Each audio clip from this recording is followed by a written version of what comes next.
नमस्कार आज्ञा। आज आम देखा जोगाजोगर बाधक। एटा हूँ +3 फास्ट सेमिस्टर कि +3 सेकेंड सेमिस्टर पिलांकर ओडिया कंपलसरी पाठ बा ACC paper ability enhancement compulsory course बुझे। देखो हाँ प्लेलिस्ट फॉलो कर तो अरे प्लेलिस्ट फॉलो कर तो मुझे बारंबार कहूँ प्लेलिस्ट फॉलो करेंगे ना आप क्या कौ वीडियो अपलोड हो जानीपारे। देखो आज्ञा आज मुझे कौन कहि ना जोगाजोगर बाधक। अच्छा बाधक माने कौन? जे बाधा दिए कौन कहती बाधक। जोगाजोग माने कौन मैं आपको कही जो प्रक्रिया माध्यम वक्ता और श्रोता भितर भावर आदान प्रदान हुए बा भाव विनिमय हुए ताको कौन कहती जोगाजोग कहती। अच्छा ठीक अच्छे आप भावतु ये आप ठिया ये आपण सांग ठिया ओके आपन कहते सांग आम बुलिया जा। हाँ आपन कहते सांग आम बुलिया जा ताकू शुभुनी भलसे शुभुनी ताकू शुभिला सांग आम खेलिया जा।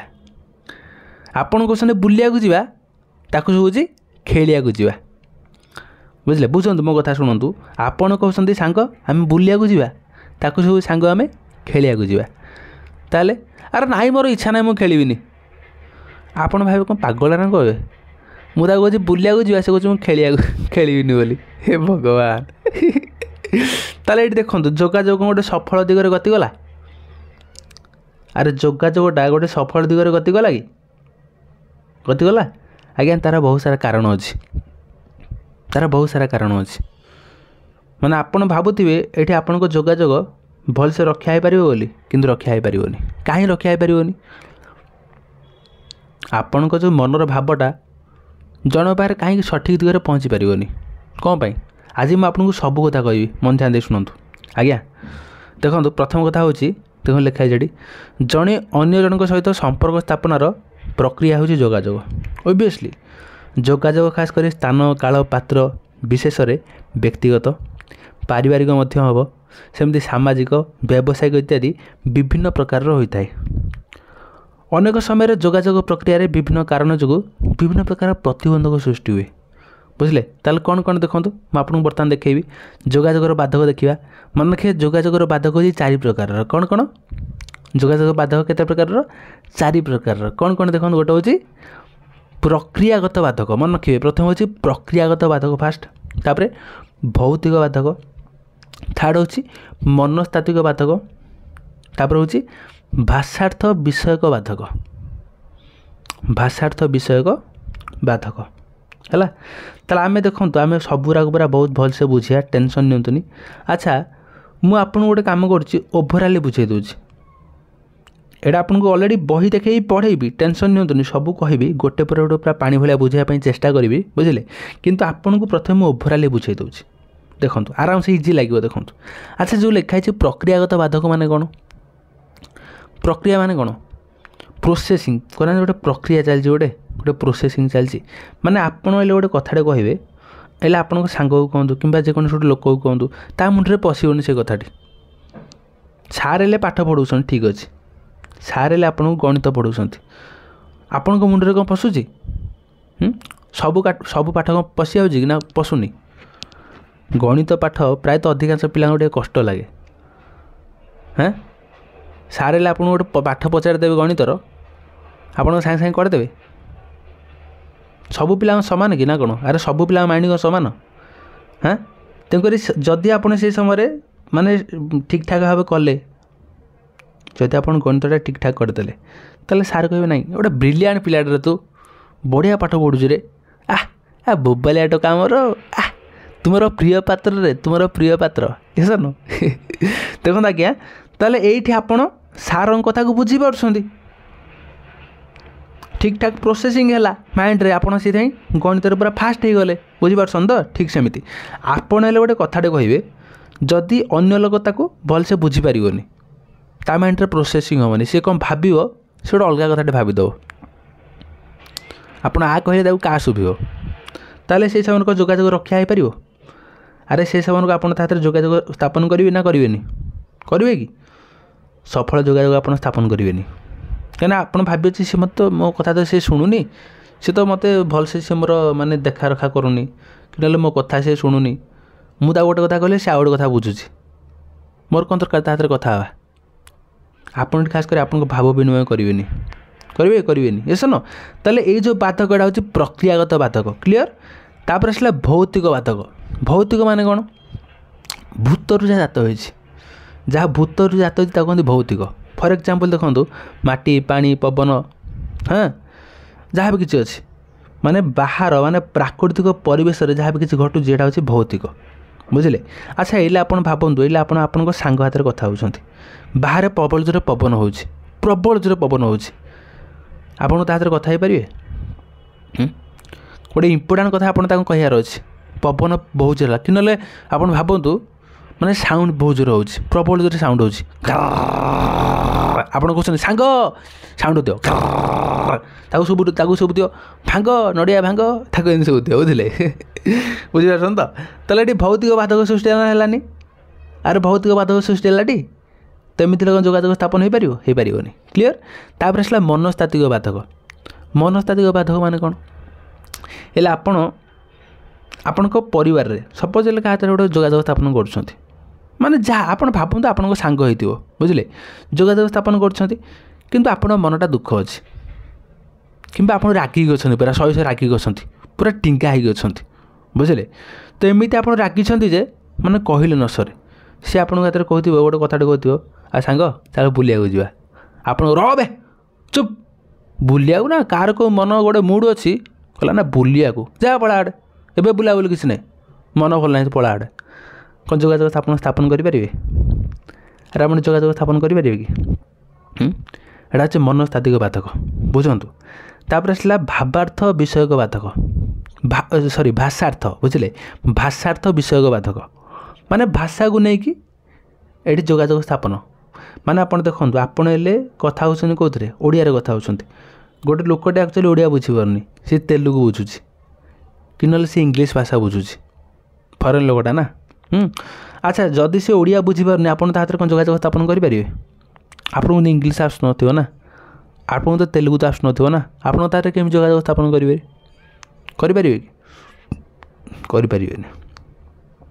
बुझे यहाँ गोटे बाधक बुझे ओभरअल बुझीगले आपको जहाँ मुझे बुझे आशा कर बुझी सारी थे एवं मुझे पूरा देखे बुझी देखूँ देखे बही देखे बुझेबी देखूँ जदि आप ओभरअल बुझे मत ठीक अच्छे कि बही कौन लिखा है देखीदे ना देखो प्रथम आसो प्रक्रियागत बाधक है जोगाजोगर प्रतिटी सोपान स्वच्छ और साबिल होगा दरकार ता ना संपर्क स्थापन निमित्त प्रतिटी जोगाजोग आदम फलप्रद हुए ना देखो लिखाई देखो ये तेबे वार्ता प्रेरण समय अनेक समय प्रेरक निजे बाधक साजती उदाहरण स्वरूप देखु बड़ बड़ व्यावसायिक सभार उच्चपदस्थ अधिकारी आगे उपस्थापन कम उपस्थापन भाव में कम कर अध्यक्षन कर्मचारी जनक उपरिस्थ भय स्पष्ट भाव कहीपारती ना बा कहवा समय पार्टी खनी मारी थाए बुझे यहाँ हूँ प्रक्रियागत बाधक आप नर्भस फिल कर लगे मन कि जोगाजोग स्थापन करने समय नर्भस फिल करेंगे हेल्ला आप भावुए ना उपरिस्थ अधिकार तो अच्छा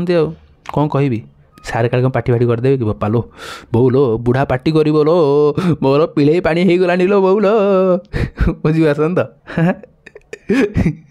तो देखो अनेक समय जड़े प्रेरण कर वार्ता अन्य जन पाखे पहुँचले प्रापक जनक न बुझीपारी बा न बुझीपार कारण जोगाजोग फलप्रद हुए ना ओबियसली मैं आपको सही कथा ही कहली माने आपण गोटे वार्ताटे दौरान से बुझीपार ना आप स्टार्टिंग एग्जांपल देला ना कहले आपण सांग को कहते सांग चल बुलिया जा ताकू से बुझे चल खेलिया जा ताले ये कौन आप गोटे कथा कहले से बुझीपारनी कि पाखे वार्ताटा पहुँची पारनी सठिक दिगरे बुझीपार तो यहाँ हूँ कौ बाधक ना प्रक्रियागत बाधक है तापर आम देखिए कौन देती देखो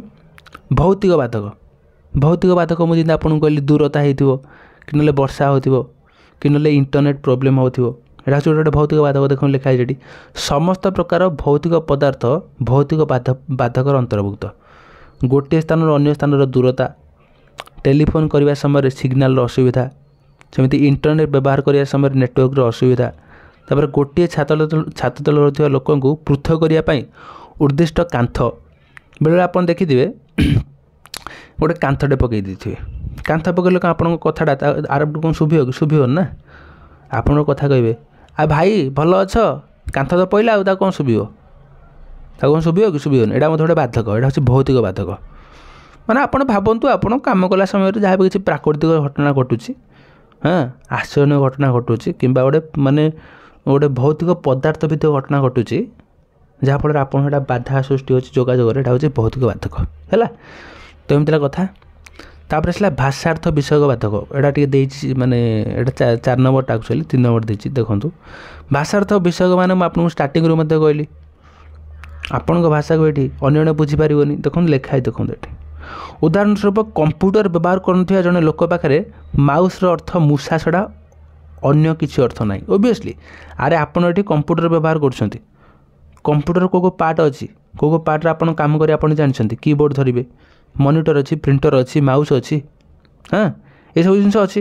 ଏସବୁ ନେଇ ଖାସ୍ କରି ଆପଣ କମ୍ପ୍ୟୁଟର ଚଲାଇବେ। CPU ମଧ୍ୟ ଅଛି, କିନ୍ତୁ ଯେଉଁ ମାଉସ୍ ଅଛି ଆପଣ ହେଲେ କହିବେ ମାଉସ୍ଟା ଟିକେ ଦେଲୁ, ଆପଣ ମାଉସ୍ଟା ଖରାପ ଅଛି। ଗୋଟେ ସାଧାରଣ ଗୋଟେ ଲୋକଟେ ମାନେ ସେଇ କମ୍ପ୍ୟୁଟର ସେଣ୍ଟର ଭିତରକୁ ପଳେଇଲା, ବୁଝିଲେ? ତ ସେତେବେଳେ ମାଉସ୍ କଥା ଶୁଣିବ, ଭାଇ କ'ଣ ମୂଷା ନେବ? ମୂଷା କ'ଣ କରିବ? ସେ ତ ପାଗଳ ହେଇଯିବ ନା। ଆରେ ମାଉସ୍ ମାନେ ତ ଜାଣିନି ନା କମ୍ପ୍ୟୁଟର ମାଉସ୍ ବୋଲି, ବୁଝିପାରୁଛ ନା ନାଇଁ? ତେଣୁକରି ଆଜ୍ଞା ଏଇଟା ହେଉଛି ଭାଷାର୍ଥ ବିଷୟକ ବାଧକ। ଯୋଗାଯୋଗ ଏଠି ମାନେ ସ୍ଥାପନ ହୋଇପାରିବନି ଏମିତି ଗଲେ। ଆପଣ ଭାଇ ଏଇଟା ପାଗଳଟା ବୋଧେ, ଜାଣିନି କମ୍ପ୍ୟୁଟର କାମ, ଜାଣିନି କମ୍ପ୍ୟୁଟର ବିଷୟରେ ନଲେଜ୍ ନାହିଁ, ଶୁଣ ବୁଝିପାରୁଛନ୍ତି ତ? ଦେଖନ୍ତୁ ଜଣେ ଚଳଚ୍ଚିତ୍ର ନିର୍ମାତା ପାଖରେ ଷ୍ଟୋରିର ଅର୍ଥ କାହାଣୀ ଥିବାବେଳେ ଜଣେ ସାମ୍ବାଦିକଙ୍କ ପାଖରେ ନ୍ୟୁଜ୍ ଷ୍ଟୋରିର ଅର୍ଥ କାହାଣୀ ନୁହେଁ ବରଂ ଖବର ବା ସୂଚନା। ଓବିୟସ୍ଲି ଆରେ ଦେଖନ୍ତୁ ଆପଣ ଜାଣିଛନ୍ତି ଆମର ଯେଉଁ ସାମ୍ବାଦିକ ଅଛନ୍ତି, ବୁଝିଲେ, ସେମାନେ ଆଜ୍ଞା କ'ଣ କରନ୍ତି କହିଲେ? ଯେଉଁ ଷ୍ଟୋରିକୁ ସେମାନେ କ'ଣ ବୁଝିବେ କହିଲେ? ସେମାନେ ଗୋଟେ ସୂଚନା ବୋଲି ଭାବିବେ ବା ଖବର ଭାବିବେ। ଆପଣ ଦେଖିଥିବେ ଗୋଟେ ପ୍ୟାକେଜ୍ ଦେଖିଥିବେ ଟିଭିରେ, ଦେଖିନାହାନ୍ତି? ମାନେ ବିଭିନ୍ନ ପ୍ରକାର ମ୍ୟୁଜିକ୍ ପକେଇକି ଆରମ୍ଭରୁ ଷ୍ଟାର୍ଟ କରିବେ। ପୁଅ ମରିଗଲା ପରେ ମାଆର ଅବସ୍ଥା, ଅଳ୍ପ ଦିନରେ ପୁଅ ତାକୁ ଛାଡ଼ିକି ଚାଲିଗଲା ଯେ ପାରାଲିସିସ୍ରେ ଏବେ ମା ଛଟପଟରେ ଅଛି, ବିଛଣାରେ କାନ୍ଦୁଛି ତାର। ଆପଣ ଦେଖିଥିବେ ବିଭିନ୍ନ ପ୍ରକାର ମାନେ ମ୍ୟୁଜିକ୍ ପଡ଼ିଥିବ, ଷ୍ଟାର୍ଟିଂରୁ ପଡ଼ିଥିବ, ନ୍ୟୁଜ୍ରେ ଆପଣ ଦେଖିଥିବେ। ତାପରେ ସେମିତି ଏଇଟା ଖାସ୍ କରି କେଉଁ କଥା ମୁଁ କହିଲି, ଗୋଟେ ଖାସ୍ କରି ସାମ୍ବାଦିକ ପାଇଁ ନ୍ୟୁଜ୍ର ଷ୍ଟୋରିଟା ଆଜ୍ଞା ଗୋଟେ ଖବର, ବୁଝିଲେ? କିନ୍ତୁ ଯିଏ ଚଳଚ୍ଚିତ୍ର ଯିଏ କାହାଣୀ କରୁଛନ୍ତି, ଯିଏ ଖାସ୍ କରି ଚଳଚ୍ଚିତ୍ର ନିର୍ମାତା, ତାଙ୍କ ପାଇଁ ଷ୍ଟୋରି କ'ଣ? ଗୋଟେ କାହାଣୀ ନା ନାହିଁ କହିଲେ? ବାସ୍। କାହା ପାଇଁ କ'ଣ? ଏଇଟା କେଉଁ ଭାଷାରେ କିଏ କଥା ହେବ? ତାଙ୍କ ଭାଷାରେ ଅଲଗା କହୁନାହାନ୍ତି, ଆମର ଏଇଟା ଟେକ୍ନିକାଲ୍ ଟର୍ମ, କିଏ କହୁନାହାନ୍ତି ଏଇଟା ଆମର ବିଜନେସ୍ ଟର୍ମ, ଏଇ ଟର୍ମରେ ଆମେ କଥା ହେବା, ବୁଝିପାରୁଛନ୍ତି ତ? ବାସ୍। ତାପରେ ଆସିଲା ସାମାଜିକ ମନସ୍ତାତ୍ତ୍ୱିକ ବାଧକ। ମୁଁ ଆପଣଙ୍କୁ ମଧ୍ୟ କହିଲି ଏଇ ସାଙ୍ଗେ ସାଙ୍ଗେ, ଆପଣଙ୍କ ମନ ଭିତରେ ଆକ୍ଚୁଆଲି କ'ଣ ଚାଲିଛି, ଅଭାବ ଅସୁବିଧା ଅଛି କି କ'ଣ, ବୁଝିଲେ? ଏମିତି ବହୁତ ସାରା ଜିନିଷ ଅଛି। ଏଇ ଯେଉଁ ସାମାଜିକ ମନସ୍ତାତ୍ତ୍ୱିକ ବାଧକରେ ଆଜ୍ଞା ବହୁତ ସାରା ଜିନିଷ ହେଇଛି। ଦେଖନ୍ତୁ ଆନ୍ତରିକତାର ଅଭାବ ବେଳେବେଳେ ମଧ୍ୟ ଆପଣଙ୍କର ଯୋଗାଯୋଗ କ୍ଷେତ୍ରରେ ବାଧକ ସୃଷ୍ଟି ହୋଇଥାଏ। ମାନେ ଏଇ ଦେଖନ୍ତୁ ଲେଖା ଅଛି ନିଷ୍କପଟ ସ୍ୱଭାବ, ସିଧାସଳଖ ଭଙ୍ଗୀ, ସିଧା କଥନ ଭଙ୍ଗୀ, ତାପରେ ପ୍ରାମାଣିକତାର ଅଭାବ ପରିଲକ୍ଷିତ ହେଲେ ଯୋଗାଯୋଗ ନିମିତ୍ତ ସମସ୍ତ ପ୍ରଚେଷ୍ଟା ଆନ୍ତରିକତା ବ୍ୟତୀତ ବିଫଳ ହୁଏ। କହୁନାହାନ୍ତି ୟାର ଆନ୍ତରିକତା ନାହିଁ, ଏ ଲୋକଟାର ତା ଭଣଜା ପ୍ରତି ଆନ୍ତରିକତା ନାହିଁ, ମାନେ ସ୍ନେହ ପ୍ରେମ ଭଲ ପାଇବା କିଛି ନାହିଁ, ତାକୁ ପଚାରୁନି, କହୁନାହାନ୍ତି ସେ ତାକୁ ପଚାରୁନି ଆଦୌ, ବୁଝିଲେ? ତ ଏମିତି ହେଲେ ଯୋଗାଯୋଗ ସ୍ଥାପନ ହୋଇପାରିବନି। ତାପରେ ସମ୍ବେଦନଶୀଳତା ନଥିଲେ ମଧ୍ୟ ଯୋଗାଯୋଗ ସ୍ଥାପନ ହୋଇପାରିବନି, ବୁଝିଲେ? ସେମିତି ଆତ୍ମସମୀକ୍ଷା ନଥିଲେ ଯୋଗାଯୋଗ ସ୍ଥାପନ ହୋଇପାରିବନି, ଯୋଗାଯୋଗର ମଧ୍ୟ ଗୋଟେ ବାଧକ ସୃଷ୍ଟି ହେବ। ତାପରେ କାର୍ଯ୍ୟଭାରର ସମୀକ୍ଷା ଏଠି ଯଦି ରହିବ ନା, ଏଠି ଦେଖନ୍ତୁ ଲେଖା ଅଛି କାର୍ଯ୍ୟଭାରର ସମୀକ୍ଷା। ଦେଖନ୍ତୁ ଜଣେ ନିଜର କାର୍ଯ୍ୟ ବିଷୟରେ ଅବଗତ ନହେଲେ, କାର୍ଯ୍ୟର ଗୁରୁତ୍ୱ ନ ଜାଣିଲେ ସେ କାହାକୁ କେତେବେଳେ କ'ଣ ପାଇଁ ଯୋଗାଯୋଗ କରିବ ତାହା ଜାଣିପାରନ୍ତି ନାହିଁ। ଯଦି ଆପଣ ହେଲେ କାମ ଜାଣିବେନି ଆପଣଙ୍କର, ତାହେଲେ ଆପଣ କେମିତି ଯୋଗାଯୋଗ କରିବେ? ଆପଣ କାମ କରିବେନି, କାମ ଜାଣିପାରିବେନି ଆପଣଙ୍କର, ତାହେଲେ ଆପଣ ତ ସଠିକ୍ ଯୋଗାଯୋଗ କରିପାରିବେନି ନା, ଏଇଟା ମଧ୍ୟ ଗୋଟେ ବାଧକ ସୃଷ୍ଟି ହେବ ନା, ଦେଖୁନ? ସେମିତି ପ୍ରଯତ୍ନର ଅଭାବ ହେଲେ ମଧ୍ୟ ଯୋଗାଯୋଗର ମଧ୍ୟ ବାଧକ ସୃଷ୍ଟି ହେବ। ତାପରେ ଭାବମୂର୍ତ୍ତିର ଅଭାବ, କହୁନାହାନ୍ତି ସରଳ ନିରୀହ ନିର୍ମଳ ଭାବମୂର୍ତ୍ତି ଆଙ୍କର, ତାହେଲେ ଆପଣ ଏଇଠି ଆପଣଙ୍କର ଇମ୍ପ୍ରେସନ୍ଟା ପୁରା ଯଦି ଖରାପ କରିବେ ନା ଅଫିସ୍ରେ କି ନହେଲେ କାହା ଆଗରେ, ତାହେଲେ ମଧ୍ୟ ଆପଣଙ୍କ ହାତରେ କେହି କଥା ହେବେନି, ବୁଝିଲେ? ତ ସେତେବେଳେ ମଧ୍ୟ ଯୋଗାଯୋଗରେ ବାଧକ ସୃଷ୍ଟି ହେବ, ଭାବମୂର୍ତ୍ତିର ଅଭାବ ହେବ। ବାର୍ତ୍ତାବାହକ, ଯଦି ଆପଣ ଗୋଟେ ସଫଳ ବାର୍ତ୍ତାବାହକ ନ ହେବେ ତାହେଲେ ମଧ୍ୟ ଯୋଗାଯୋଗରେ ଆପଣ ମାନେ ତିଷ୍ଠି ପାରିବେନି, ଯୋଗାଯୋଗ ମଧ୍ୟ ଆପଣ ରକ୍ଷା କରିପାରିବେନି। ତ ଏମିତି ହେଲା କଥା ଆଜ୍ଞା। ତ ଟୋଟାଲ୍ ଉପରେ ଆଜି ମୁଁ ଆପଣଙ୍କୁ କ'ଣ କହିଲି ଦେଖନ୍ତୁ, କହିଲି ଯୋଗାଯୋଗର ବାଧକ ହେଲା, ଯେତିକି କହିଲି ଯଦି ଆପଣ ଏତିକି ମୋର କଥାକୁ ମନ ଧ୍ୟାନ ଦେଇକି ଶୁଣିକି ଲେଖିଲେ ତାହେଲେ ଆପଣ ବହୁତ ବଢ଼ିଆ ମାର୍କ ପାଇବେ। ଟେନସନ୍ ନିଅନ୍ତୁନି, ମୁଁ ଆପଣଙ୍କୁ ଯେତିକି କଥା କହିଲି ଆଜ୍ଞା ଏଥିରେ 3ରୁ 4 ଫାଳ ଖଣ୍ଡେ ଆପଣ ଆରାମସେ ଲେଖିପାରିବେ। ଆଉ ଯେତିକି କଥା କହିଲି ମଧ୍ୟ ଆପଣ ବହୁତ ସାରା କଥା ଆଶା କରୁଛି ଆପଣ ଶିଖିଥିବେ। ତ ପ୍ଲେଲିଷ୍ଟକୁ ଫଲୋ କରିବେ, ବହୁତ ସାରା ଭିଡ଼ିଓ ମୁଁ ଆଗକୁ ଆଣିବି, ଦେଖିବେ। ରହୁଛି, ବନ୍ଦେ ଉତ୍କଳ ଜନନୀ।